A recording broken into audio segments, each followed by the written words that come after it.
Hello students, कैसे हैं आप सब लोग। आई होप आप लोगों ने प्लानिंग चैप्टर का वन शॉट अच्छे से देख लिया होगा। आज मैं ऑर्गेनाइजिंग चैप्टर का वन शॉट रिवीजन कराऊंगा विद ऑल एनसीईआरटी कीवर्ड्स, यानी कि कंप्लीट चैप्टर का रिवीजन कराऊंगा नेक्स्ट 45 मिनट्स के अंदर, और एक एक कॉन्सेप्ट को अच्छे से टच करेंगे। बोर्ड एग्जामिनेशन में इसका वेटेज अराउंड 7 to 8 मार्क्स का है, और आज मैं अच्छे से पूरा का पूरा चैप्टर कवर कराऊंगा। तो वीडियो को एंड तक देखना, अच्छा लगे तो अपने दोस्तों को रेकमेंड जरूर करना, वीडियो को लाइक और शेयर जरूर करना। स्टार्ट करते हैं। सबसे पहले ऑर्गेनाइजिंग। आप सबको पता है there are 5 functions of management. पहला है प्लानिंग, जहां पे आपने पूरा रोड मैप डिसाइड कर लिया, कंप्लीट मेंटल एक्सरसाइज करके प्लान बना लिया कि हमें क्या करना है। अब जो जो चीजें आपने डिसाइड करनी है करने के लिए, वो दो चीज से होगी, मैन और मटेरियल। यानी कि प्लान को पूरा करने के लिए हमें ह्यूमन रिसोर्सेज चाहिए और मटेरियल चाहिए। इन सारी चीजों को अरेंज करना ही क्या कहलाता है, ऑर्गेनाइज करना। जैसे कोई पार्टी देनी है आपको अपने बर्थडे पे, तो उसके लिए आप प्लान कर लेते हो, दैट इज कॉल्ड प्लानिंग। अब आपको उसको एक्चुअली में इंप्लीमेंट करना है, that is called organizing. So organizing refers to arranging everything, हर एक चीज को अरेंज करना in orderly form and making most efficient use of resources, और रिसोर्सेज का इस तरीके से यूज करना है कि वेस्टेज सबसे कम हो। जैसे स्कूल प्लान करता है स्पोर्ट्स डे के लिए, एनुअल फंक्शन के लिए, all teachers and students are assign different duty, सबको अलग अलग काम दे दिया जाता है, अलग अलग रिसोर्सेज सबको बांट दिया जाता है, कोऑर्डिनेटर को अपॉइंट किया जाता है कि कौन किसको रिपोर्ट करेगा, ताकि सारा का सारा काम सही से हो जाए। और इस पूरे अरेंजमेंट को ही हम लोग क्या कहते हैं, ऑर्गेनाइज करना, ऑर्गेनाइजिंग, राइट। तो ऑर्गेनाइजिंग का मतलब समझ आ गया, सिंपल भाषा में arranging everything. Organising process, I know आपको प्लानिंग प्रोसेस याद है, मैं निमोनिक बता देता हूं क्लास आपको। एस डाइज इफ, एक बार मुझे कमेंट सेक्शन में रिक्वेस्ट है, एक बार प्लानिंग का पूरा प्रोसेस का फुल फॉर्म इसका पूरा प्रॉपर लिख के दिखाओ। ये आप ही लोगों की प्रैक्टिस करवा रहा हूं, आप याद रखे हो कि नहीं रखे हो, भूल तो नहीं गए हो, इससे आपको क्लियर हो जाएगा। Now moving towards organising process. इसका आइडिया, वैसे आइडिया होता है IDEA, यह उल्टा हो जाएगा AE, आइडिया, ऐसे याद रखना। I for identification and division of work, ध्यान रखना। ऑर्गेनाइजिंग प्रोसेस की जो शुरुआत होती है ना, वो होती है identification and division of work. पहले काम को पहचानो कि काम कितना है, फिर उस काम को छोटे छोटे पार्ट में बांट दो, और एक इंसान को सिर्फ एक ही काम दो। Matching to his skills, matching to his qualification, यानी कि उसके स्किल्स, उसकी क्वालिफिकेशन को देखते हुए उसको वही काम देना है जिसके लिए वो क्वालिफाइड है, जो काम वो कर सकता है। This is called division of work. एक ही काम अगर आप इसको दोगे ना, सारा का सारा काम दोगे तो हैक्टिक हो जाएगा, वो काम पूरा नहीं कर पाएगा। उसको एक ही काम दोगे ना, तो वो उस काम को करते करते करते करते स्पेशलाइज हो जाएगा, स्पेशलाइजेशन आ जाएगी, एक्सपर्ट हो जाएगा, तो वो जल्दी काम को पूरा करेगा, और साथ में रिसोर्सेज का जो वेस्टेज है ना, वो भी बहुत कम होगा। सो सबसे पहला काम क्या है, identification and division of work, पहला प्रोसेस। फिर जो करोगे, डिपार्टमेंट बनाओगे, डिपार्टमेंटलाइजेशन। एक जैसा काम करने वाले लोगों को एक तरफ रख दोगे तो वो एक डिपार्टमेंट हो गया। प्रोडक्शन करने वाले सारे लोग प्रोडक्शन डिपार्टमेंट में, सेल्स करने वाले सारे लोग सेल्स डिपार्टमेंट में, मार्केटिंग वाले मार्केटिंग में, HR वाले HR में, फाइनेंस वाले फाइनेंस में। तो एक जैसा सिमिलर काम करने वाले लोगों को जब हम एक डिपार्टमेंट में डालते हैं, तो उसको बोलते हैं फंक्शनल डिपार्टमेंटलाइजेशन।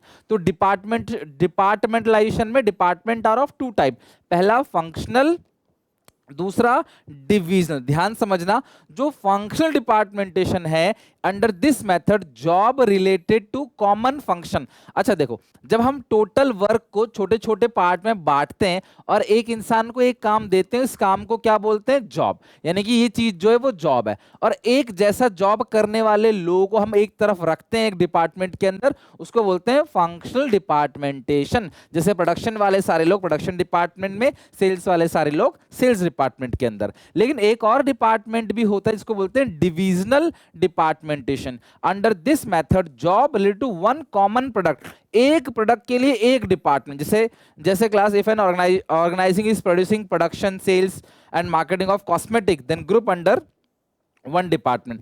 कॉस्मेटिक का प्रोडक्शन हो रहा हो, कॉस्मेटिक का सेल्स हो रहा हो, वो कॉस्मेटिक डिपार्टमेंट में। फिर जैसे मेडिसिन है, मेडिसिन का सेल हो रहा हो, परचेज हो रहा हो, फाइनेंस, एचआर, जो भी हो रहा है, वो सारा का सारा मेडिसिन डिपार्टमेंट में। मेरे कहने का मतलब क्या है, वन प्रोडक्ट वन डिपार्टमेंट। यहां पे हम काम को फंक्शन के अकॉर्डिंग बांटते हैं, एक जैसा काम करने वाले लोग एक डिपार्टमेंट में चले गए। लेकिन यहां पे हम क्या करते हैं, वन प्रोडक्ट वन डिपार्टमेंट, एक प्रोडक्ट के लिए एक डिपार्टमेंट है, तो हर प्रोडक्ट के लिए अलग डिपार्टमेंट है। तो ये सुइटेबल उन्हीं के लिए जब वो मल्टी कंपनी एक मल्टी प्रोडक्ट बनाती है, 2 4 5 प्रोडक्ट बनाती है, तो हर प्रोडक्ट का एक अलग डिपार्टमेंट वो बन जाएगा, राइट। तो दिस इज कॉल्ड डिपार्टमेंटलाइजेशन। तीसरा, असाइनमेंट ऑफ ड्यूटी। एक इंसान को आप जो काम देते हो कि भाई ये तुम्हारी ड्यूटी है, this is called assignment of duty. यहां प्रैक्टिकली काम दिया जाता है उन लोगों को, एक जॉब डिस्क्रिप्शन होता है, ध्यान रखना, जॉब डिस्क्रिप्शन, जिसके अंदर पूरा का पूरा डिटेल लिखा रहता है जॉब का, कि तुमको क्या क्या काम करना है, जॉब के टुवर्ड्स तुम्हारी अकाउंटेबिलिटी क्या है, तुम्हारी रिस्पॉन्सिबिलिटी क्या है। This is called assignment of duty. फिर आता है स्टैब्लिशिंग रिपोर्टिंग रिलेशनशिप। कौन किसको रिपोर्ट करेगा, who is going to report to whom. देखो, जब यहां पे आप काम दोगे तो काम के मैचिंग में आपको क्या देना पड़ेगा, आपने पढ़ा भी है, principle of authority and responsibility. Henry Fayol साहब कहते हैं कि अगर आप किसी को पावर दे रहे हो तो उतना बराबर का काम भी दो, ताकि पावर का मिसयूज ना करे, और अगर आप किसी को काम दे रहे हो तो उतने ही बराबर का पावर भी दो, ताकि वो ओवरबर्डन फील ना करे। तो यहां पे जब आप काम दोगे तो यहां पे फिर पावर भी मिलेगा उसके अकॉर्डिंग, और जिसको ज्यादा पावर मिलेगा वो बन जाएगा सुपीरियर, जिसको कम पावर मिलेगा वो बन जाएगा सबऑर्डिनेट, और सबऑर्डिनेट सुपीरियर को रिपोर्ट करेगा, नीचे वाला बंदा ऊपर वाले बंदे को रिपोर्टिंग करेगा, दीजिए ये काम हो गया, ये काम हो गया, ठीक है। This is called establishing reporting relationship. यही वो पॉइंट है, केस स्टडी में आता है, यही वो पॉइंट है जहां से डिसाइड किया जाता है कौन सुपीरियर बनेगा और कौन बनेगा सब ऑर्डिनेट। यही चीज है जो डिसाइड करता है कौन बनेगा सुपीरियर और कौन बनेगा सब ordinate. This is called establishing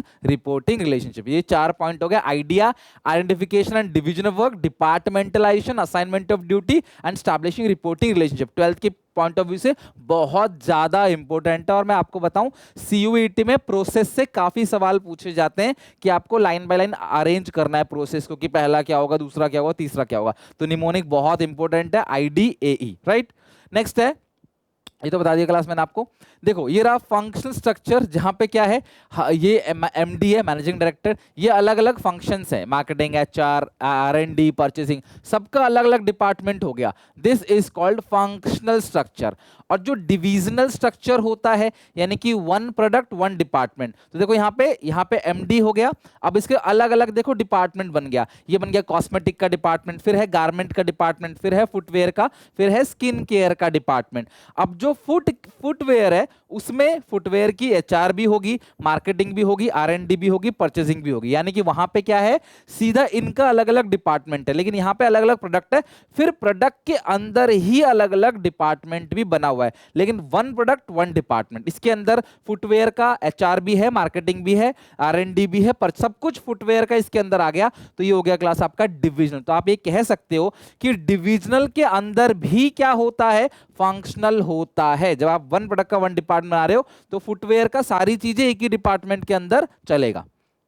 यहां पे डायरेक्ट था, लेकिन यहां प्रोडक्ट के अंदर है, भाई परचेज सेल सब होगा ना, प्रोडक्ट के अंदर होगा। लेकिन तो यहां पे डिपार्टमेंट बनाते हैं फंक्शन वाइज, यहां डिपार्टमेंट बनाते हैं प्रोडक्ट वाइज, ध्यान रखना। Okay, next, importance and significance of organising. अब ऑर्गेनाइजिंग में हमने किया क्या, काम को छोटे छोटे पार्ट में बांटा, एक इंसान को एक ही काम दिया, matching to his skills, matching to his expertise, matching to his qualification, उसको उसके अकॉर्डिंग हमने सारा का सारा काम दे दिया। अब मेरी बात ध्यान से सुनना बच्चे, इसका फायदा क्या होगा जब आप एक इंसान को एक ही काम दोगे, भाई उसकी क्वालिफिकेशन स्किल्स के अकॉर्डिंग आप उसे काम दोगे, तो फायदा क्या होगा, स्पेशलाइजेशन। वो उस काम को करते करते करते करते उसी काम में क्या हो जाएगा, एक्सपर्ट हो जाएगा। तो वो रिसोर्सेज को वेस्टेज नहीं करेगा और फटाफट काम कर लेगा।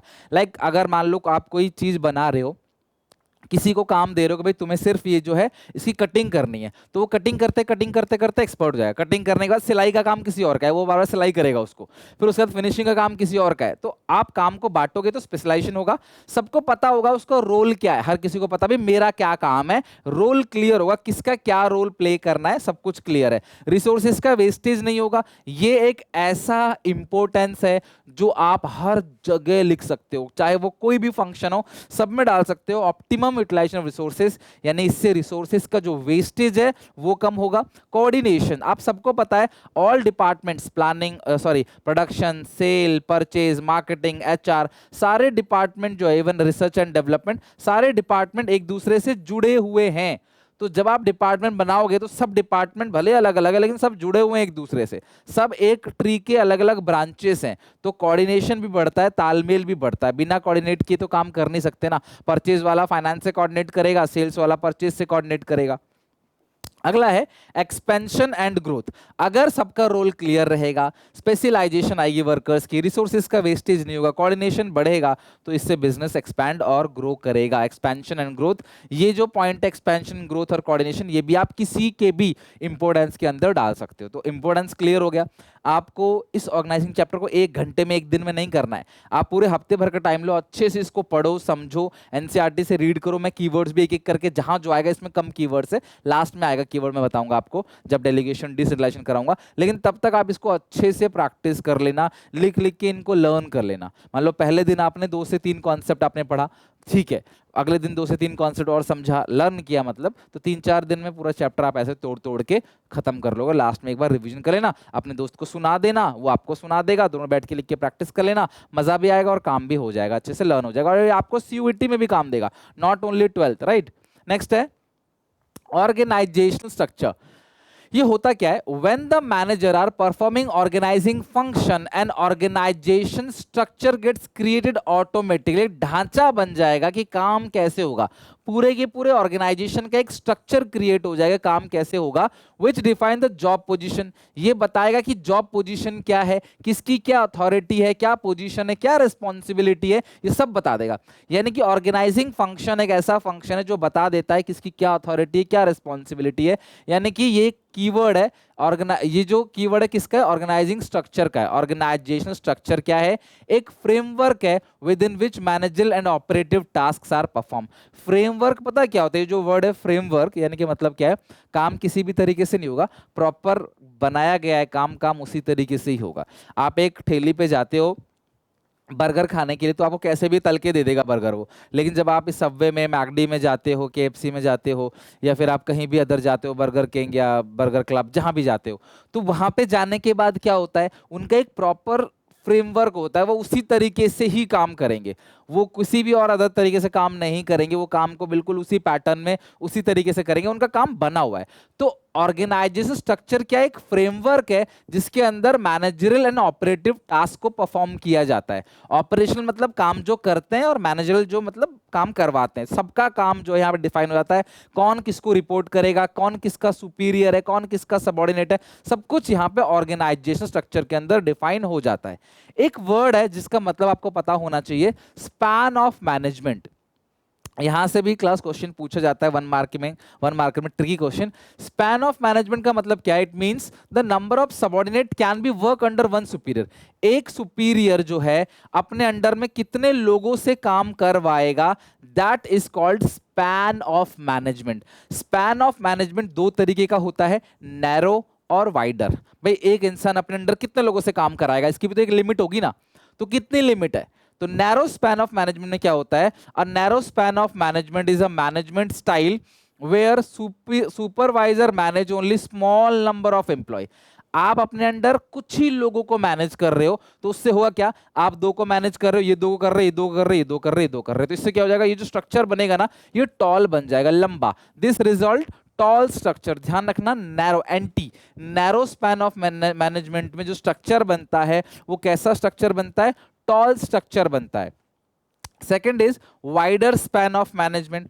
अब वाइडर स्पैन ऑफ मैनेजमेंट में क्या होता है, एक मैनेजर के अंडर में 2 है तो इसके नीचे देखो 3 है, मे बी इसके नीचे भी 3 हो सकता है, इसके नीचे भी 3। तो अब इस सिचुएशन में ना जो हॉरिजॉन्टल है, इसको हॉरिजॉन्टल बोलते हैं या वाइड स्पैन ऑफ मैनेजमेंट बोलते हैं, यहाँ पे फ्लैट स्ट्रक्चर बनता है। यहाँ पे एक सुपीरियर अपने अंडर ना ज्यादा लोगों को मैनेज कर सकता है। यहाँ पे कुछ लोगों को मैनेज किया जाता है, यहाँ पे ज्यादा लोगों को एक सुपीरियर के अंडर में मैनेज किया जाता है। काम ऐसा है कि एक सुपीरियर ज्यादा लोगों को मैनेज कर लेगा, उसको बोलते हैं क्लास फ्लैट स्ट्रक्चर।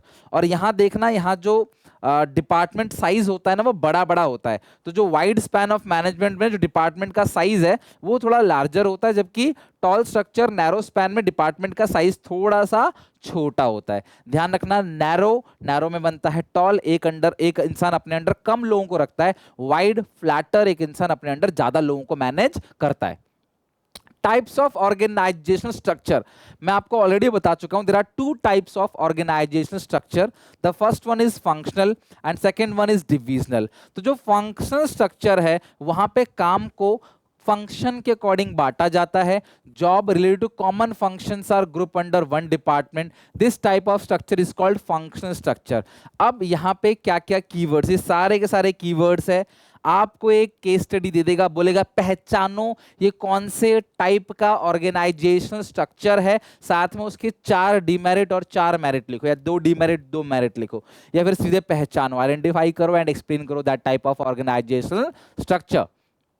तो अगर आपने गलत पहचाना तो लिखो भी गलत, सारा गलत हो जाएगा। तो अच्छे समझना, जहां पे वर्क हो रहा है एज पर फंक्शन, जो आप केस स्टडी पढ़ोगे, मैं आपको केस स्टडी की सीरीज भी लेके आऊंगा, जहां पे काम फंक्शन के अकॉर्डिंग हो रहा है, एज पर द फंक्शन, तो समझ जाना वो फंक्शनल स्ट्रक्चर है। स्पेशलाइजेशन इन एवरी फंक्शन, यहां पे ऑक्यूपेशनल स्पेशलाइजेशन होता है। यहां पे ना आप एक ही काम को करते करते करते करते एक्सपर्ट बन जाते हो, यानी कि ऑक्यूपेशनल स्पेशलाइजेशन या फंक्शनल स्पेशलाइजेशन। आप परचेज का काम कर रहे हो ना, परचेज डिपार्टमेंट हो, तो परचेज परचेज परचेज करते करते परचेज में अपने काम में एक्सपर्ट हो जाओगे। सिमिलर नेचर का काम यहाँ पे किया जाता है। ये यूनी प्रोडक्ट के लिए, यानी कि वन प्रोडक्ट के लिए, सिंगल प्रोडक्ट के लिए, वन टाइप ऑफ प्रोडक्ट के लिए ये क्लास बेनिफिशियल माना जाता है। ये सस्ता पड़ता है और यहाँ पे अकाउंटेबल बनाना ना बड़ा मुश्किल है। जैसे सेल्स जो है वो नहीं हुई तो सेल वाला क्या करेगा, सेल वाला डाल देगा परचेज वाले पे, परचेज वाले ने अच्छे से सामान नहीं बनाया या नहीं खरीदा, प्रोडक्शन वाले ने अच्छे से प्रोडक्शन नहीं किया, या फाइनेंस वाले ने फाइनेंस अच्छे से नहीं दिया। तो भैया सेल अगर नहीं हुई किसी प्रोडक्ट की तो लोग दूसरे डिपार्टमेंट्स के ऊपर ब्लेम कर लेंगे, तो ये पता लगाना बड़ा मुश्किल है कि सेल क्यों नहीं हुई है। तो यहाँ पे अकाउंटेबिलिटी बहुत, सबसे ज्यादा इंपॉर्टेंट यही पॉइंट है कि फंक्शनल स्ट्रक्चर का जो सबसे बड़ा डीमेरिट है ये कि यहाँ पे किसी को अकाउंटेबल आप नहीं ठहरा सकते, कि जवाबदेही किसी की नहीं है, सब दूसरे पे ब्लेम करेंगे। यहाँ पे ट्रेनिंग भी लिमिटेड टाइप की दी जाती है और इनफ्लेक्सिबल है, यानी कि फ्लेक्सिबल नहीं है। भैया प्रोडक्शन वाले को सिर्फ प्रोडक्शन की ट्रेनिंग दी जाएगी, सेल्स वाले को सेल्स की दी जाएगी, तो कल को सेल्स वाले से प्रोडक्शन का काम नहीं करा सकते, प्रोडक्शन वाले से आप सेल्स का काम नहीं करा सकते। Minimal duplication of effort, effort duplication नहीं होता क्योंकि सबको पता है प्रोडक्शन वाला प्रोडक्शन नहीं करेगा, सेल्स नहीं करेगा, तो सबको पता है, तो एफर्ट्स जो है वो डुप्लीकेशन नहीं, सबको अपना रोल क्लियर रहता है। It ensure that different function get due attention, मतलब ये लाइन एनसीईआरटी से उठा के दिया है, यानी कि ये लाइन ध्यान रखना कि different functions get due attention, हर एक फंक्शन को प्रॉपर टाइम दिया जाता है, प्रॉपर अटेंशन, प्रॉपर सावधानी हर एक फंक्शन को दिया जाता है, बिकॉज हर फंक्शन का अलग डिपार्टमेंट है, तो अलग वैल्यू है, फंक्शन की वैल्यू है यहाँ पे। अब इसका फायदा क्या क्या है, एडवांटेज क्या है फंक्शनल का, अभी तक समझ गए एडवांटेज क्या क्या है। सबसे पहला स्पेशलाइजेशन, एक ही काम करते करते आप एक्सपर्ट हो जाते हो। इजी सुपरविजन, अगर सारे लोग एक जैसा काम कर रहे हैं ना तो सब पे नजर रखना बड़ा आसान है। कुछ ऐसे टीचर मिलेंगे आपको जो 11th के बच्चे भी क्लास में बिठा कर रखे हैं, 12th के बच्चे बिठा कर रखे हैं, प्लीज वहां से ट्यूशन मत पढ़ना क्योंकि वो अच्छे से आपको नहीं करा पाएंगे। 11th में बच्चा पढ़ रहा है, कोई दूसरा चैप्टर पढ़ रहा है, 12th पढ़ रहा है, कोई दूसरा चैप्टर पढ़ रहा है, तो वो है कि आप उस पर ध्यान रखना, सुपरविजन करना बड़ा मुश्किल है। सारे ही बच्चे 12th के पढ़ रहे हैं तो उन पर ध्यान रखना बड़ा आसान होता है, सुपरविजन करना, आपकी गलती को पकड़ना, आपको रेक्टिफाई करना बहुत इजी हो जाता है। सो इजी सुपरविजन, ध्यान रखना बड़ा आसान हो जाता है। इजी कोऑर्डिनेशन, सब लोग एक ही डिपार्टमेंट के हैं, एक ही जैसा काम कर रहे हैं, सबसे तालमेल भी अच्छे से बैठ जाता है, कोऑर्डिनेशन अच्छे से बैठ। अभी क्रिकेटर है तो क्रिकेट को अच्छे से समझ सकता है ना, वॉलीबॉल वाला तो समझेगा नहीं क्रिकेट को अच्छे से। एक जैसा काम करने वाले लोग होंगे तो एक दूसरे की बात को समझेंगे और मैनेजर की एफिशिएंसी बढ़ती है। जो मैनेजर है ना उसके लिए भी आसान हो जाता है कि भाई लो कॉस्ट में काम कराना, क्योंकि सब लोग एक जैसे ही हैं। और ट्रेनिंग में भी आसानी है, आपको एक ही काम की ट्रेनिंग देनी है, आपको बार बार ट्रेनिंग भी अलग अलग काम की नहीं देनी। जो प्रोडक्शन के लिए आया है उसको प्रोडक्शन की ट्रेनिंग देंगे, सेल्स टेक्निक उसको नहीं बताएंगे। पर घाटा भी है इसका, department become specialise in their own way. हर डिपार्टमेंट सोचता है कि भाई मेरा काम हो जाए, वो पूरे ऑर्गेनाइजेशन के प्रोस्पेक्टस को नहीं देखता, वो अपने बारे में सोचेगा, अपने डिपार्टमेंट के बारे में सोचेगा, कंपनी के गोल के बारे में नहीं सोचेगा, जिसकी वजह से कई बार गोल अचीव नहीं हो पाता। जब डिपार्टमेंट बहुत बड़ा होता है तो कोऑर्डिनेशन भी घट जाता है, जिसकी वजह से एक्शन में डिले होता है। डिपार्टमेंट बहुत बड़ा है, सबसे राय लेनी है, सबसे सहमति लेनी है, तो कई बार कोऑर्डिनेशन जो है वो नहीं हो पाता। डिपार्टमेंट का जो हेड है ना, वो अपने डिपार्टमेंट के बारे में सोचता है, जिसकी वजह से अलग अलग डिपार्टमेंट के बीच में लड़ाई झगड़ा होता है। Purchase, sale, marketing, HR, finance, R and D, इन सब के बीच में लड़ाई झगड़ा हो जाता है, क्योंकि हर डिपार्टमेंट का हेड सिर्फ अपने बारे में सोचता है। अगला लड़ाई झगड़ा भी होता है, कॉन्फ्लिक्ट होता है। और अगर ऑर्गेनाइजेशन गोल अचीव नहीं हुआ तो बहुत डिफिकल्ट है कि आप किसी को ब्लेम करो। अकाउंटेबल मतलब जवाबदेही, किसकी जवाबदेही होगी? अगर माल नहीं बिका, प्रोडक्ट फ्लॉप हो गया, तो किसकी जवाबदेही होगी? तो यहाँ पे सारे डिपार्टमेंट इंटर रिलेटेड है, जिसकी वजह से आंसर देना बड़ा मुश्किल है। In functional structure employees get training of one function only. यहाँ पे एम्प्लॉय एक ही फंक्शन की ट्रेनिंग लेता है, so he is not able to perform any other function. ये भी एक डिमेरिट है, इनफ्लेक्सिबिलिटी बोलते हैं इसको, कि वो एक ही काम कर रहा है, एक ही काम की ट्रेनिंग मिली है, तो कल को कोई और काम इससे नहीं करा सकते। सो फंक्शनल डिवीजन में से तो आप आज ही लिख के ले लो, तुम्हारे mid term, half yearly, pre board या जो भी तुम बोलते हो तुम्हारे पेपर होते हैं, फाइनल पेपर में आएगा ही आएगा। तुम पुराना पेपर उठा लो, सैंपल पेपर उठा लो, ये एक ऐसा टॉपिक है जो बहुत ज्यादा चांस है कि उसमें होगा, राइट। नेक्स्ट है दूसरा स्ट्रक्चर, डिवीजन स्ट्रक्चर। जब हम प्रोडक्ट के अकॉर्डिंग डिपार्टमेंट बनाते हैं तो ये उनके लिए सुइटेबल है जो मल्टी प्रोडक्ट कंपनी बनाती है। Under this structure job related to one product are group under one department. यहाँ पे जो डिवीजन ऑफ वर्क है एज पर द प्रोडक्ट है, पहले एज पर द फंक्शन था, एज पर द प्रोडक्ट है। Grouping of job related to common product, right. और यहाँ पे स्पेशलाइजेशन क्या है? प्रोडक्ट में, तो यहाँ पे प्रोडक्ट स्पेशलाइजेशन है। वहां पे था ऑक्यूपेशनल स्पेशलाइजेशन, ध्यान रखना केस स्टडी में, ऑक्यूपेशनल स्पेशलाइजेशन, यहाँ पे प्रोडक्ट स्पेशलाइजेशन। मल्टी प्रोडक्ट और manufacturing company, organisation adding more line of product, company more line of product add कर रही है। Organisation planning for expansion and diversification, company expansion और डाइवर्सिफिकेशन प्लान कर रही है, जो कंपनी मल्टी प्रोडक्ट बना रही है, डाइवर्सिफाई कर रही है, उनके लिए है। यहाँ पे अकाउंटेबिलिटी फिक्स करना आसान है, वहाँ पे नहीं था। यहाँ पे अकाउंटेबिलिटी फिक्स करना आसान है, फ्लेक्सिबल है। यहाँ पे एक डिपार्टमेंट के अंदर परचेज भी हो रहा है, मान लो मेडिसिन डिपार्टमेंट है, कॉस्मेटिक डिपार्टमेंट, उसका परचेज सेल सब कुछ हो रहा है, तो एक ही इंसान कई फंक्शन परफॉर्म कर सकता है इसके अंदर, इसीलिए फ्लेक्सिबल है। हाँ, बट वो अपने डिपार्टमेंट के अंदर ही करेगा। और नए नए प्रोडक्ट ऐड करना बहुत आसान हो जाता है इसके अंदर। आप 2 प्रोडक्ट ऐड कर रहे हो, फिर तीसरा ऐड कर दो, चौथा ऐड कर दो। एग्जिस्टिंग डिपार्टमेंट में कोई छेड़खानी नहीं होगी, क्योंकि हर प्रोडक्ट का एक अलग डिपार्टमेंट है, तो एग्जिस्टिंग डिपार्टमेंट में कोई छेड़खानी नहीं है। वहां पे ये मुश्किल था फंक्शनल के अंदर, क्योंकि एक नया प्रोडक्ट लेके आओगे, उस प्रोडक्ट का सेल वाला डिपार्टमेंट अफेक्ट हो गया, उस प्रोडक्ट का परचेज वाला डिपार्टमेंट अफेक्ट हो गया, तो उस प्रोडक्ट के जितने भी फंक्शन है सारे डिपार्टमेंट अफेक्ट हो जाएंगे। लेकिन यहाँ पे क्या है, वन प्रोडक्ट वन डिपार्टमेंट, तो नया प्रोडक्ट आएगा तो नया डिपार्टमेंट बन जाएगा। Advantage of division structure, division structure का एडवांटेज क्या है? Product specialization, right. Product specialization, हर प्रोडक्ट का एक अलग डिपार्टमेंट है, तो आपको अपने प्रोडक्ट की ना बहुत अच्छी नॉलेज हो जाती है। फास्ट डिसीजन मेकिंग, आपको अपने प्रोडक्ट के बारे में किसी से नहीं पूछना, आप ही सेल कर रहे हो, आप ही परचेस कर रहे हो, आप ही मार्केटिंग, आप ही एचआर, सब आपका डिपार्टमेंट कर रहा है, तो दूसरे डिपार्टमेंट से कम जुड़े हुए हो आप, आपको नहीं पूछना है। आप किसी को भी जवाबदेही, अकाउंटेबिलिटी, आंसरेबल कर, तुम्हारा प्रोडक्ट का सेल नहीं हुआ तो तुम्हारा डिपार्टमेंट जिम्मेदार है ना। लेकिन उसमें क्या था, फंक्शन के अकॉर्डिंग था, तो लोग ब्लेम कर रहे थे। यहां पे ऐसा नहीं कर सकते, भाई तुम्हारा प्रोडक्ट अगर सेल नहीं हुआ तुम जिम्मेदार हो। एक इंसान मल्टी फंक्शन कर सकता है एक डिपार्टमेंट के अंदर, तो फ्लेक्सिबिलिटी है और इजी है एक्सपेंशन ग्रोथ करना। कोई भी नया प्रोडक्ट आप आसानी से ऐड कर सकते हो नया डिपार्टमेंट बना के। घाटा क्या है, हर डिपार्टमेंट अपने प्रोडक्ट पे फोकस करता है, जिसकी वजह से कई बार वो कंपनी का जो प्रोस्पेक्टस है होल ऑर्गेनाइजेशन का वो भूल जाता है। लड़ाई झगड़ा होता है जब कंपनी रिसोर्सेज बांटती है अलग अलग डिपार्टमेंट को, तो लड़ाई झगड़ा होता है। कॉस्मेटिक वाला बोलेगा मेडिसिन को ज़्यादा दे दिया, मेडिसिन वाला बोलेगा कि दूसरे प्रोडक्ट को ज़्यादा दे दिया, तो लड़ाई झगड़ा हो सकता है। और डिविजन स्ट्रक्चर में पैसा बहुत लगता है, ह्यूज कैपिटल, क्योंकि भाई ये बड़ी कंपनी जो मल्टी प्रोडक्ट बनाती है उनके लिए है ये, जिसकी वजह से इसमें पैसा खर्चा बहुत लगता है। सस्ता है, इकोनॉमिकल है, फंक्शनल, डिविजन जो है वो एक्सपेंसिव है।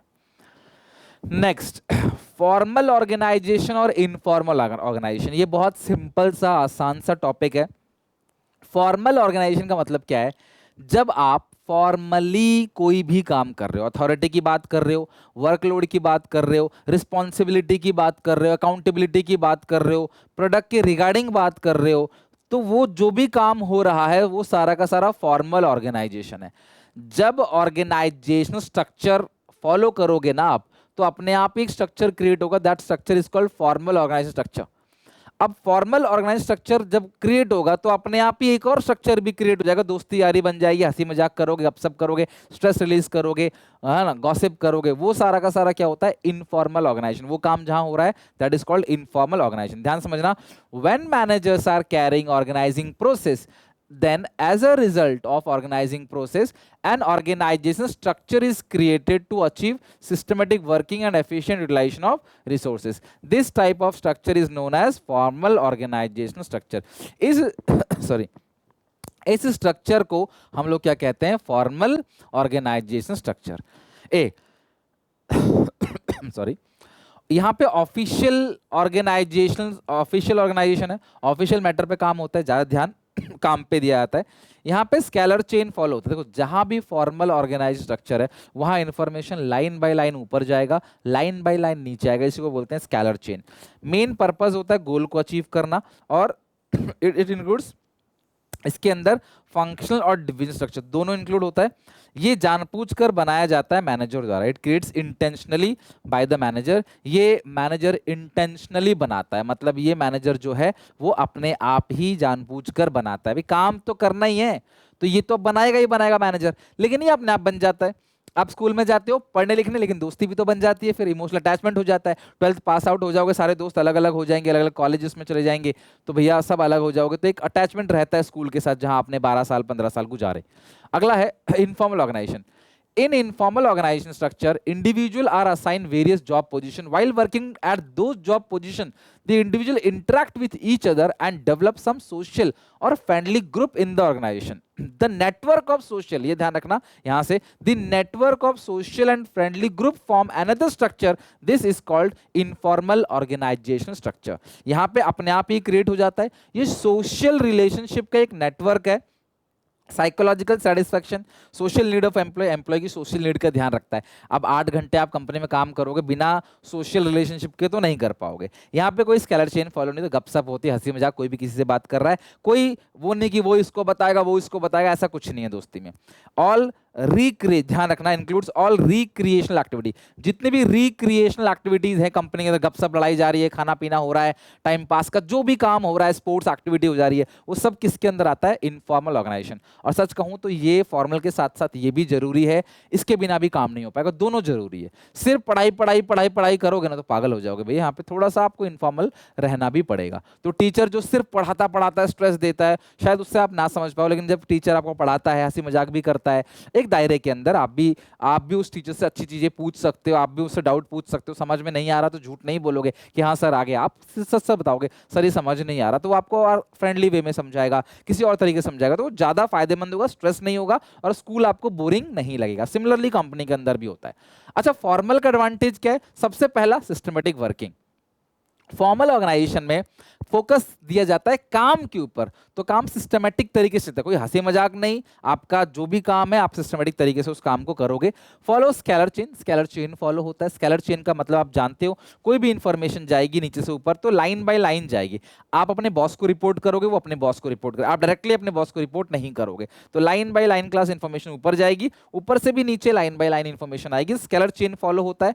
गोल पे फोकस किया जाता है, मोर एम्फोसिस ऑन वर्क, ज्यादा ध्यान काम पे दिया जाता है, जिसकी वजह से गोल अचीव होता है और तालमेल बना रहता है। क्योंकि फॉर्मल ऑर्गेनाइजेशन में आपको सबसे कोऑर्डिनेट तो करना ही पड़ेगा, बातचीत करनी पड़ेगी, भले ही आपकी पर्सनल दुश्मनी हो, लेकिन अगर आपका पड़ोसी कंपनी के अंदर है और वो आपका सीनियर है तो भैया आपको बात करना पड़ेगा, भले ही पड़ोस में लड़ाई हो रखी है, लेकिन कंपनी के अंदर आप लड़ाई लेके जा नहीं सकते, कोऑर्डिनेशन तो करना पड़ेगा, तालमेल तो करना ही पड़ेगा, और ज्यादा ध्यान काम पे दिया जाता है। घाटा क्या है? ये घाटा है कि ज्यादा ध्यान काम पे दिया जाता है। फायदा भी है कि काम पे ज्यादा ध्यान दिया जाता है, फायदा भी है, लेकिन घाटा भी है कि काम पे ध्यान दिया जाता है, सोशल रिलेशनशिप पे ध्यान नहीं दिया जाता। बस काम काम काम करते रहो तो वर्कर पागल हो जाएगा। नो करेक्ट फीडबैक, सबसे बड़ा घाटा यही है, फीडबैक बिल्कुल भी करेक्ट नहीं मिलता है। बेसिकली इसके अंदर होता क्या है कि भैया काम काम काम करो, डर रहता है अथॉरिटी का, रिस्पॉन्सिबिलिटी बहुत सारी रहती है, तो हम जो है ना फीडबैक सही से नहीं देते। जो टीचर ज़्यादा मारता धमकाता है ना, बच्चे उसको झूठ बोलते हैं, हाँ सर आ गया हमें समझ, ठीक है आगे चलो दूसरा चैप्टर पढ़ाओ, तो वहां पे फीडबैक करेक्ट नहीं मिलता है, दोस्ती में ही फीडबैक करेक्ट मिलता है। Ignore social need of employee, employee की कुछ सोशल नीड भी होती है, सिर्फ काम पे ध्यान नहीं देना होता, खुद की भी कुछ सोशल नीड है, गेट टुगेदर करना, एक फ्रेंडली रिलेशनशिप है, वो सब ये लोग ध्यान नहीं देते, इस ऑर्गेनाइजेशन में ध्यान नहीं दिया जाता। एम्फोसिस ऑन वर्क ओनली और डिले इन एक्शन, काम में देरी भी हो सकती है because information line by line ऊपर जाएगी, लाइन बाय लाइन ऊपर से नीचे आएगी, तो काम में देरी भी देखने को मिल सकता है। एडवांटेज ऑफ इनफॉर्मल ऑर्गेनाइजेशन, अब इनफॉर्मल ऑर्गेनाइजेशन का सॉरी, ये तो एडवांटेज डिसएडवांटेज हो गया फॉर्मल का। अब इनफॉर्मल का क्या है? Fast communication. इनफॉर्मल में हंसी मजाक, बहुत फास्ट कम्युनिकेशन होता है, ए बी को बता रहा, बी सी को बता रहा है, कम्युनिकेशन जो है ना बहुत फास्ट है। सोशल नीड पूरी हो रही है वर्कर की, फीडबैक यहाँ पे करेक्ट मिलता है, तालमेल बनता है और यूनिटी और टुगेदरनेस बढ़ता है। इनफॉर्मल में ना एक दोस्ती बन जाती है, ग्रुप बन जाता है अपना, जो मर मिटने के लिए तैयार रहते हैं एक दूसरे के लिए। तो क्या यूनिटी और टुगेदरनेस, जैसे आप स्कूल जाते हो तो आपका ग्रुप बन गया ना स्कूल में, दो चार नए दोस्त बन गए, आपका दोस्त बन गए, तो भाई आपका ग्रुप है, भाई कोई कुछ पंगा होता है तो आप सब खड़े रहते हो एक साथ। अगला है एक दूसरे की हेल्प भी करते हो। घाटा एक है इनफॉर्मल में, अफवाहें फैलती, झूठी खबर, अफवाहें, कुछ भी कोई किसी को बता रहा है, कोई सिस्टमेटिक वर्किंग नहीं है इसके अंदर। और कई बार अगर ज़्यादा इनफॉर्मल हो गए तो भैया नेगेटिव रिजल्ट। कई बार कुछ टीचर आपसे इनफॉर्मल होते हैं और वो इतने इनफॉर्मल हो जाते हैं तो फिर आप उनसे कुछ भी बात करते हो, अगड़म झगड़म, फिर पढ़ाई नहीं करते ना, डर रहता है उनका, जिससे नेगेटिव रिजल्ट आ सकता है। कंपनी में भी अगर आपने मैनेजर का डर नहीं रखा अपने अंदर, ज़्यादा इनफॉर्मल हो गया वो, तो भैया नेगेटिव रिजल्ट भी आ सकता है। अब मैं जो दो टॉपिक बता रहा हूं, नेक्स्ट 10 मिनट्स प्लीज अच्छे से, ध्यान से, ठंडे दिमाग से समझना। मोस्ट इंपोर्टेंट टॉपिक है, पेपर में मतलब आना ही आना है। That is called delegation of authority. ध्यान से समझना।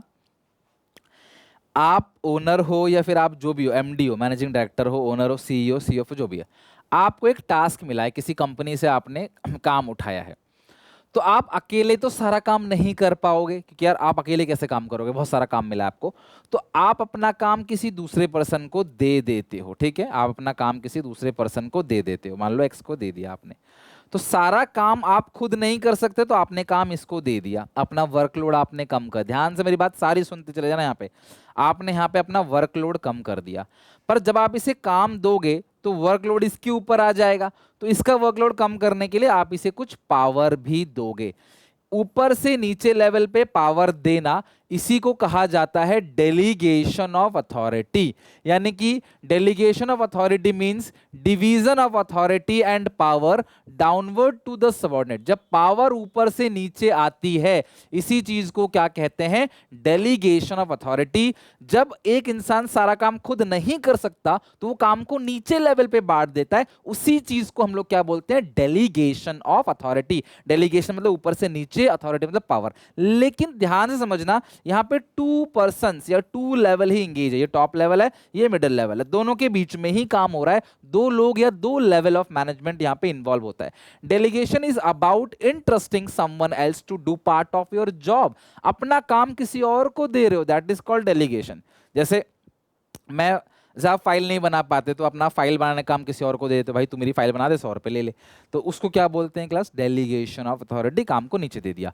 एक manager can't do all the work himself, hence deliberately यानी जानबूझकर पासेस कर रहा है अथॉरिटी और रिस्पॉन्सिबिलिटी दोनों सबऑर्डिनेट्स मैनेजर को, also share some of his authority with subordinate, so that responsibility can be carried out properly. Power जो नीचे दे रहा है वो पावर इसलिए दे रहा है ताकि जो आपको जिम्मेदारी दी है, जो रिस्पॉन्सिबिलिटी आपको दी है, आप उसको सही से निभा सको। उसी चीज को हम लोग क्या बोलते हैं? Delegation of authority. तो इसके अंदर ध्यान रखना 4 चीजें आती हैं। पहला, डेलीगेशन बहुत रूटीन वर्क है, बार बार होने वाला, रेगुलर होने वाला काम है डेलीगेशन। पावर ऑब्वियसली एक इंसान सारा काम नहीं कर सकता, तो नीचे लेवल पे काम को बांटता है। Sharing of authority and responsibility between superior in immediate subordinate. Superior और सबऑर्डिनेट, देखो ध्यान रखना, डेलीगेशन में जो सुपीरियर है ना, ये अपने जस्ट नीचे, जस्ट मेरे नीचे जो है, जैसे मैं मान लो ये हो गया, मान लो इंस्पेक्टर, तो नीचे क्या हो गया? Sub inspector. वो उसको नीचे ही काम देगा, कांस्टेबल को नहीं देगा, वो जस्ट इसके नीचे वाले को काम देगा। तो जो सुपीरियर और जो इमीडिएट सबऑर्डिनेट है, उनके बीच में काम का बंटवारा होता है। यहाँ पे 2 लेवल ही इंगेज रहते हैं। यहाँ पे लोअर लेवल, या मतलब 2 ही लेवल है, टॉप मिडिल चाहे मिडिल लोअर। मेन पर्पस क्या है? बर्डन कम करना, वर्कलोड कम करना, और रूटीन एक्टिविटी, रोजमर्रा में होने वाली एक्टिविटी है, कोई ऐसा स्पेशल एक्टिविटी नहीं है। ध्यान से सुनना बेटा, मैं क्यों डेलीगेशन पे इतना जोर दे रहा हूं, क्योंकि आपको एक केस स्टडी दे देगा, बोलेगा पहचानो यहाँ पे कौन सा कॉन्सेप्ट है, ध्यान रखना कौन सा कॉन्सेप्ट है पहचानो, और उसके 4 इंपोर्टेंस को लिखो। तो भैया अगर आपने कॉन्सेप्ट को पहचाना नहीं, क्योंकि इससे मिलता जुलता एक कॉन्सेप्ट जो मैं आगे पढ़ाऊंगा, दैट इज कॉल्ड डिसेंट्रलाइजेशन। तो अगर आपने इस कॉन्सेप्ट को अच्छे से नहीं समझा तो उसके इंपोर्टेंस भी आप गलत करके आओगे। तो कॉन्सेप्ट समझना बहुत जरूरी है, कॉन्सेप्ट क्लियर होगा तभी उसका इंपोर्टेंस भी जो है आप अच्छे से कर पाओगे, right. Element of delegation, delegation के 3 एलिमेंट है।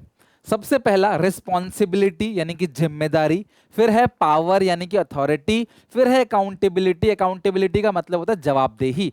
Answerable for non accomplishment of task, अगर टास्क पूरा नहीं हुआ तो कौन आंसर देगा, कौन जवाब देगा, ठीक है। अथॉरिटी हमेशा रिस्पॉन्सिबिलिटी के बराबर आता है। Accountability can never be delegated, ध्यान समझना, रिस्पॉन्सिबिलिटी को ऊपर से नीचे डाला जा सकता है, लेकिन सारा नहीं, लेकिन डाला जा सकता है। अथॉरिटी को भी ऊपर से नीचे डाला जा सकता है, लेकिन अकाउंटेबिलिटी कभी भी डेलीगेट नहीं की जा सकती। Accountability is absolute.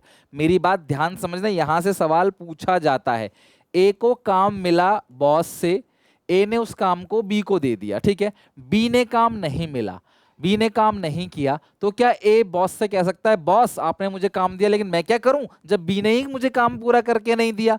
क्या आप ऐसा कह सकते हो? बिल्कुल भी नहीं कह सकते। इस बात से कोई लेना देना नहीं है आपने काम किसको दिया।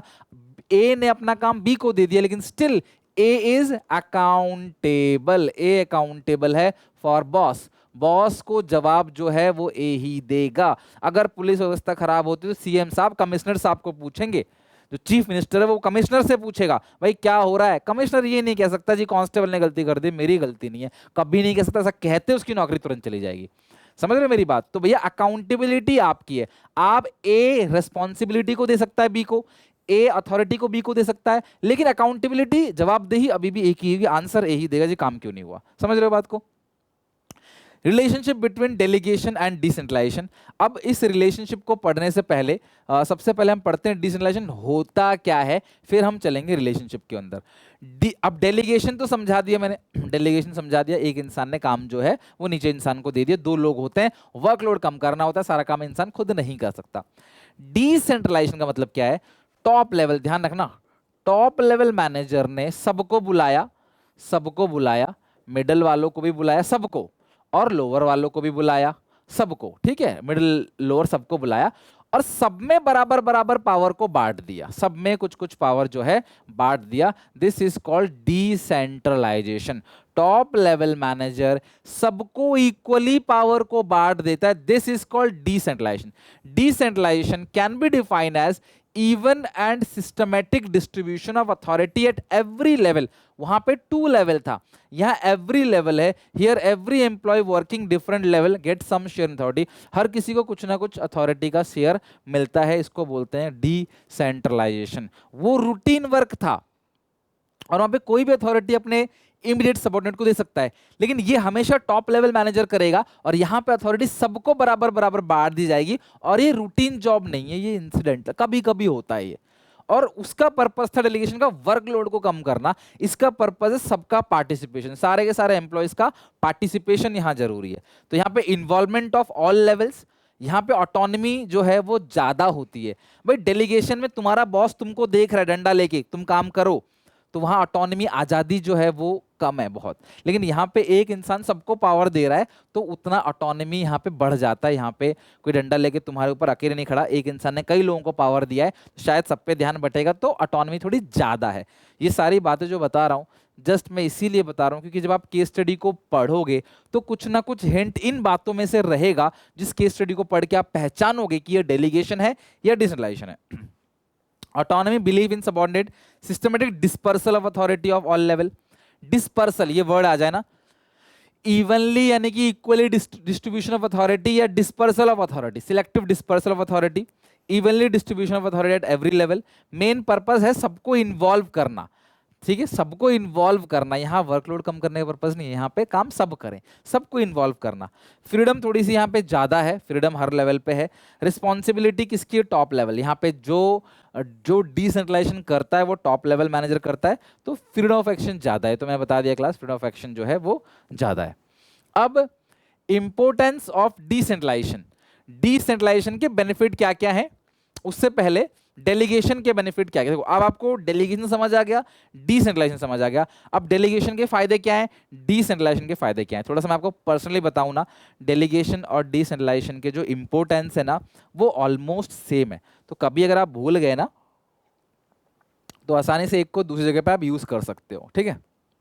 अगर आप भूल जाते हो तो आप एक पॉइंट को दूसरी जगह लिख सकते हो कि बिल्कुल सेम है। और रट्टा तो किसी टीचर ने भी नहीं मारा, पॉइंट पढ़ के टीचर समझ जाता है सही है गलत है। जैसे सबसे पहला मोटिवेशन ऑफ एम्प्लॉय, अगर आपका बॉस आप पे भरोसा करके अपना काम आपको दे रहा है तो आप मोटिवेट हो गए। कोई टीचर अगर आपको अपना काम दे रहा है तो कहीं ना कहीं वो आप पे भरोसा करता है, इसीलिए वो आपको काम दे रहा है। This is called motivation of employees. Employees development, आप बॉस का काम करते करते आपके अंदर भी बॉस वाला टैलेंट आ जाएगा और आप भी डेवलप करोगे। आपका बॉस जो काम कर रहा है वो आपको दे रहा है, आप वो काम करते करते आप भी एक्सपर्ट बन जाओगे और इससे बॉस का जो वर्कलोड है वो भी कम होगा। Reduce the workload of manager, manager भी अब रूटीन वर्क को नीचे दे दिया और वो मेन चीजों पे खुद फोकस करेगा, तो इफेक्टिव मैनेजमेंट हो जाएगा। मैनेजमेंट भी टाइम पे काम, इफेक्टिव मतलब काम को समय पे पूरा करना। मैनेजमेंट अगर डे टू डे वर्क नीचे लेवल पे दे देगा तो वो मेन काम पे फोकस करेगा, जिसकी वजह से टाइम पे वो खुद भी काम पूरा कर पाएगा। इससे कंपनी ग्रो करेगी, ऑर्गेनाइजेशन ग्रोथ और तालमेल अच्छा बना रहेगा सुपीरियर और इमीडिएट सबऑर्डिनेट के अंदर। So these are the importance of delegation. समझ आया? इसको याद करने के लिए प्लीज पूरे हफ्ते भर का टाइम लेना। ऑर्गेनाइजिंग चैप्टर बड़ा है, ऑर्गेनाइजिंग, स्टाफिंग, डायरेक्टिंग सब बड़े बड़े चैप्टर्स हैं। इनका वन शॉट ही जब लगभग 45 मिनट तक पहुंच जाता है, 1 घंटे तक पहुंच जाता है। तो प्लीज आप इसे तसल्ली से समय देके याद करना। आई होप आपको समझ आ रहा होगा। एनसीईआरटी के पॉइंट्स सब जितने भी मैंने पढ़ाए हैं, पढ़ रखे हैं, सब मैं आपको बता रहा हूं ताकि पेपर में केस स्टडी भी आए ना तो आपको दिक्कत परेशानी ना हो। अब डेलीगेशन का इंपॉर्टेंस क्या है, डेलीगेशन का बेनिफिट भी क्या है, बिल्कुल सेम है। Develop initiate among subordinate. देखो सबॉर्डिनेट जो है ना, जब उनको पावर दिया जाता है ना तो उनके अंदर भी डिसीजन मेकिंग अथॉरिटी पावर आने लग जाती है। वो भी काम को सीखते हैं और डिसीजन लेने के लिए वो भी बिल्कुल तत्पर तैयार हो जाते हैं। मैनेजरल टैलेंट फॉर फ्यूचर, बिल्कुल सेम पॉइंट है। आप अगर मैनेजर का काम करते चले जाओगे तो फ्यूचर में आपके अंदर भी एक मैनेजर बनने का टैलेंट बन जाएगा। डिसीजन मेकिंग फास्ट होगी, बहुत सारे लोग हैं इसके अंदर, सबको पावर दिया गया है तो फास्ट डिसीजन मेकिंग होगी। ऑर्गेनाइजेशन ग्रो करेगा, बेटर कंट्रोल होगा, यानी टॉप लेवल मैनेजर कंट्रोल रख पाएगा सबके ऊपर, सबको काम दिया जा रहा है सब पे कंट्रोल रखा जाएगा और टॉप लेवल मैनेजर्स को रिलीफ भी मिलेगा। तो सेम जो पॉइंट आपने पहले पढ़े वैसे ही सेम टू सेम पॉइंट है। मैं रिक्वेस्ट करूंगा एक बार आप गो थ्रू जरूर कर लेना अपनी बुक से, कोई भी बुक हो, लेकिन बेटर है कि आप एनसीईआरटी कर लो, राइट। अच्छा, अब नेक्स्ट है relationship between delegation and decentralisation. Delegation आपने पढ़ लिया, डिसेंट्रलाइजेशन आपने पढ़ लिया, अब बात करते हैं दोनों के रिलेशनशिप की। तो सबसे पहला, decentralisation is the extension of delegation. ध्यान रखना, डिसेंट्रलाइजेशन जो है एक्सटेंशन ऑफ डेलीगेशन। ध्यान समझना, ए को काम मिला, ए ने बी को काम दे दिया, बी क्या कर रहा है, सबको बराबर बराबर काम बांट रहा है। तो पहले आएगा डेलीगेशन, फिर आएगा डिसेंट्रलाइजेशन। तो पहले डेलीगेशन आता है, डेलीगेशन का एक्सटेंशन डिसेंट्रलाइजेशन है, जिसकी वजह से जो डेलीगेशन है वो कंपलसरी है। डेलीगेशन तो कंपलसरी, एक इंसान सारा काम नहीं कर सकता, डेलीगेशन कंपलसरी है, लेकिन डिसेंट्रलाइजेशन इज नॉट कंपलसरी। ध्यान रखना, delegation is compulsory but decentralisation is not compulsory. तो जरूरी क्या है, डेलीगेशन, क्या जरूरी नहीं है, decentralisation. So delegation is necessary in every organisation but decentralisation is not necessary. तो डेलीगेशन जो है वो एक्सटेंशन, जो डिसेंट्रलाइजेशन है वो एक्सटेंशन है डेलीगेशन का। पहले डेलीगेशन होगा फिर डिसेंट्रलाइजेशन होगा, और कंपनी अगर बड़ी है ना तो ही होता है डिसेंट्रलाइजेशन, नहीं तो डिसेंट्रलाइजेशन नहीं होता। ठीक है, मैं अपने नीचे वाले काम दे देता हूँ, छोटी सी कंपनी है, काम खत्म। लेकिन कंपनी बड़ी है तो फिर वो सबको सारे लेवल ऑफ, यहाँ पे लाखों लाखों हजारों एम्प्लॉयज काम करते हैं, वहाँ पे चलता है डिसेंट्रलाइजेशन। तो डेलीगेशन जरूरी है लेकिन डिसेंट्रलाइजेशन जरूरी नहीं है। 2 पॉइंट ध्यान रखना, these 2 point are the relationship between delegation and decentralisation. खत्म। चलो, हमने सारे टॉपिक पढ़ लिया, हर एक चीज हमने कवर कर ली। लास्ट में डेलीगेशन और डिसेंट्रलाइजेशन का डिफरेंस समझते हैं। एक और कोशिश करते हैं, क्योंकि केस स्टडी बच्चे पहचान नहीं पाते। बच्चों को यहाँ हमेशा कन्फ्यूजन रहता है कि भाई डेलीगेशन होगा या डिसेंट्रलाइजेशन होगा, कन्फ्यूजन रहता है। लेकिन इसको अच्छे से समझ लो, फिर सारी कन्फ्यूजन दूर हो जाएगी आपकी। सबसे पहली बात यहाँ पे, डेलीगेशन में 2 पार्टीज आर इन्वॉल्व। डेलीगेशन में 2 पार्टीज इन्वॉल्व होती है, जबकि डिसेंट्रलाइजेशन में all the employees in the organisation are involve. सब यहाँ पे इन्वॉल्व होते हैं। डिसेंट्रलाइजेशन में सारे एम्प्लॉयज इन्वॉल्व होते हैं, जबकि डेलीगेशन में 2 पार्टीज इन्वॉल्व होती हैं। जॉब की बात करें, डेलीगेशन रूटीन वर्क है, लेकिन जो डिसेंट्रलाइजेशन है वो वन टाइम एक्शन है, बार बार नहीं होता है, पता था आपको। फ्रीडम ऑफ एक्शन, यहाँ पे लेस फ्रीडम ऑफ एक्शन, यहाँ पे क्योंकि कंटिन्यूअसली सुपरविजन होता रहता है। मैनेजर आपके यहाँ पे ना, मैनेजर अपने जो जस्ट नीचे है ना उसको काम देता है, मतलब सडन सुपीरियर कह लो या इमीडिएट सबॉर्डिनेट कह लो, सॉरी सडन सबॉर्डिनेट या इमीडिएट सबॉर्डिनेट। मैंने जस्ट अपने नीचे वालों को काम दिया है, तो मैं उस पर देखता रहूंगा ना, नजर डालता रहूंगा उस पर काम सही से कर रहा है कि नहीं कर रहा। तो यहाँ पे सुपरविजन कम है, यहाँ पे सुपरविजन ज्यादा है, फ्रीडम ज्यादा है, यहाँ पे सुपरविजन जो है वो कम है, लेस सुपरविजन ज्यादा है तो फ्रीडम कम है, आजादी कम है। यहाँ पे मोर फ्रीडम है, क्योंकि सुपरविजन कम है तो आजादी यहाँ पे ज्यादा है। ये नैरो स्कोप है, छोटा है, लेकिन ये बहुत सारे लोग इन्वॉल्व करता है ना, सारे लेवल, तो ये वाइडर स्कोप है। ये रिस्पॉन्सिबिलिटी हर मैनेजर की, हर इंसान अपना काम नीचे लेवल पे देता है, लेकिन ये जो डिसेंट्रलाइजेशन है इसे कौन करता है? Top level. यहाँ का मेन पर्पज है वर्कलोड को कम करना, जबकि यहाँ का मेन पर्पज है सबके रोल को बढ़ाना, सबको पार्टिसिपेट करना डिसीजन मेकिंग में। ग्रांट ऑफ अथॉरिटी, अथॉरिटी कौन दे रहा है? जस्ट ऊपर जो बैठा है सुपीरियर, यहाँ पर अथॉरिटी कौन देता है? Top level manager, right.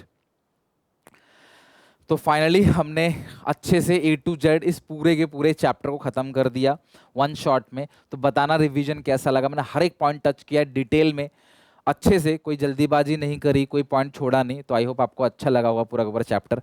पढ़ के इसको आना अच्छे से, अपने दोस्तों को शेयर करना, वीडियो को लाइक कर दिया करो यार, बहुत मेहनत लगती है। प्लीज़ लाइक करा करो, कमेंट करके बताया करो कैसा लगा। मिलते हैं नेक्स्ट वीडियो में नए चैप्टर के साथ। Till then take care, bye bye.